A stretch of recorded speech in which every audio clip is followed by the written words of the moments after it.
in which growing maturity rekindles the relationship between one pair of lovers, and self-absorption carries another pair to the brink of death.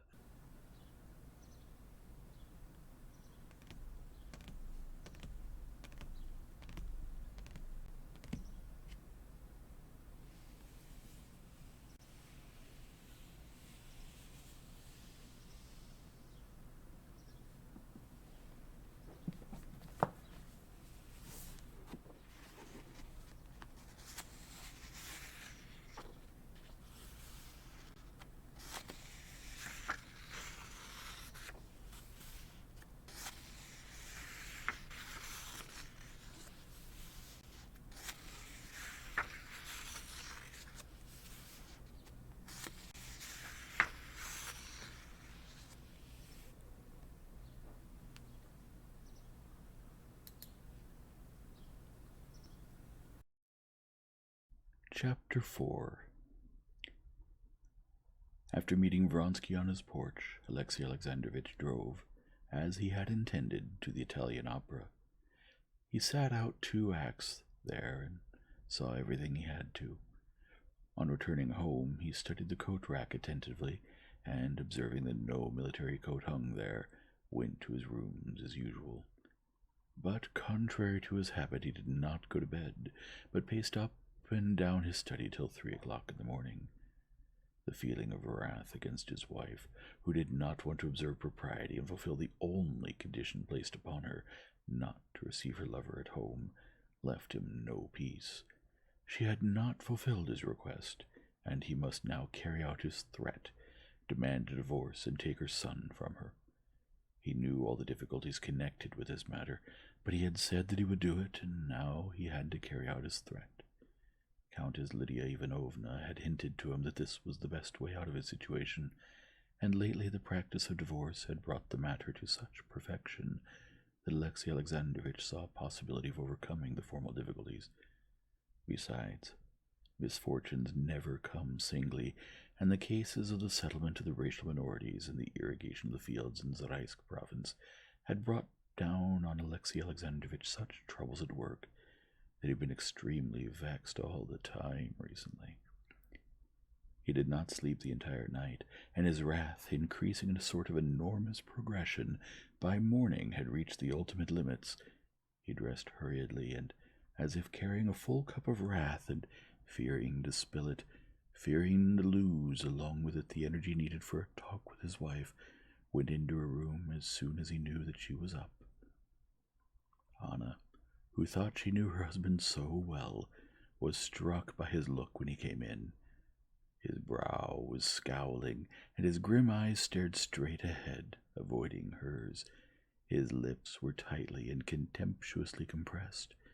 In his stride, in his movements, in the sound of his voice, there were such resolution and firmness as his wife had never seen in him before. He came into the room without greeting her, made straight for her writing desk, and, taking the keys, opened the drawer. "What do you want?" she cried. "Your lover's letters," he said. "They're not there," she said, closing the drawer. But by that movement he understood that he had guessed right, and, rudely pushing her hand away, he quickly snatched the portfolio in which he knew she kept her most important papers. She tried to tear it from him, but he pushed her away. "Sit down. I must talk with you," he said, putting his portfolio under his arm, and pressing it so tightly with the elbow that his shoulder rose up. Surprised and intimidated, she gazed at him silently. "I told you that I would not allow you to receive your lover at home." "I had to see him, in order to—" She stopped, unable to invent anything.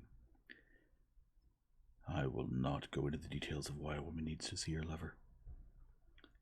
I only, she said, flushing. His rudeness annoyed her and gave her courage. "Can't you feel how easy it is for you to insult me?" she said. "One can insult an honest man or an honest woman, but to tell a thief that he's a thief is merely la constanziante un fate. This cruelty is a new feature. I did not know it was in you. You call it cruelty when a husband offers his wife freedom, giving her the honorable shelter of his name, only on condition that propriety is observed. Is that cruelty? It's worse than cruelty, it's baseness, if you really want to know. Anna cried out in a burst of anger and got up, intending to leave. No, he shouted in a squeaky voice, which now rose a pitch higher than usual, and seizing her arm so strongly with his big fingers that the bracelet he pressed left had marks on it, he forced her to sit down. Baseness?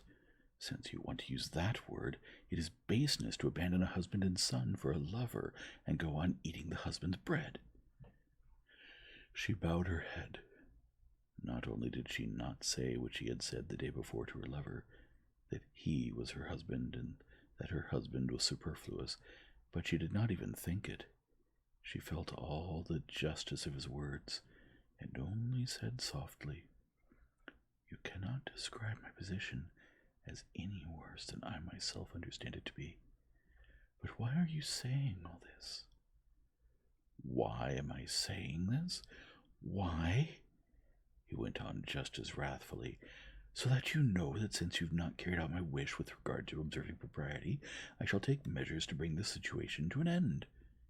"It will end soon anyway," she said, and again, at the thought of her near and now desired death, tears came to her eyes. "It will end sooner than you've thought up with your lover. You must satisfy your animal passions." "Alexey Alexandrovitch, I will not say that it is not magnanimous, but it is not even respectable to hit someone who's down." "Yes, you're only mindful of yourself, but the suffering of the man who was your husband does not interest you. You are indifferent to the destruction of his whole life, to the suffering he has experienced." Alexey Alexandrovitch was speaking so quickly that he became confused and could not get the word out. He finally came out with experienced. She nearly laughed, and at the same time felt ashamed that anything could make her laugh at such a moment. And for the first time, momentarily, she felt for him, put herself in his place, and pitied him. But what could she say or do?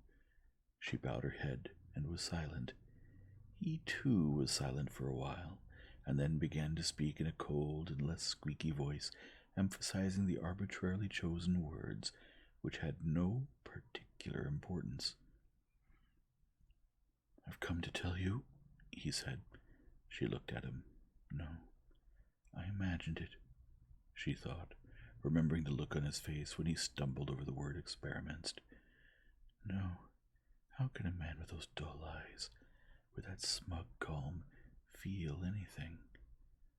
There's nothing I can change," she whispered. "I've come to tell you that I'm leaving for Moscow tomorrow, and will not return to this house again.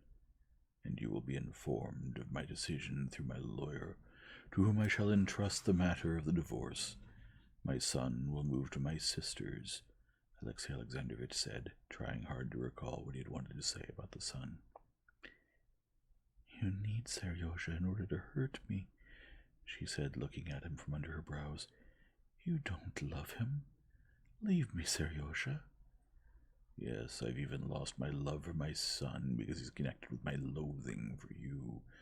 But all the same, I'll take him. Goodbye." And he turned to go, but this time she held him back. "Alexey Alexandrovitch, leave me, Seryozha," she whispered once again. "I have nothing more to say.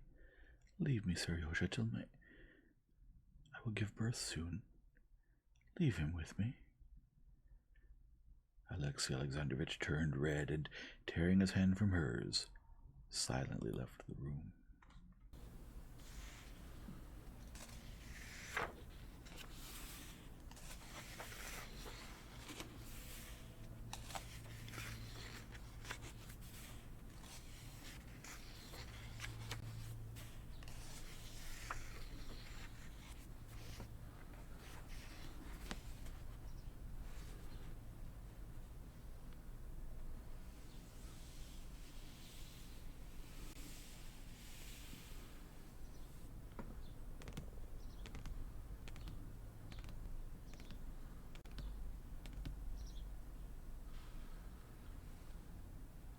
If you enjoy this format, please leave a like and subscribe and return tomorrow for the next chapter.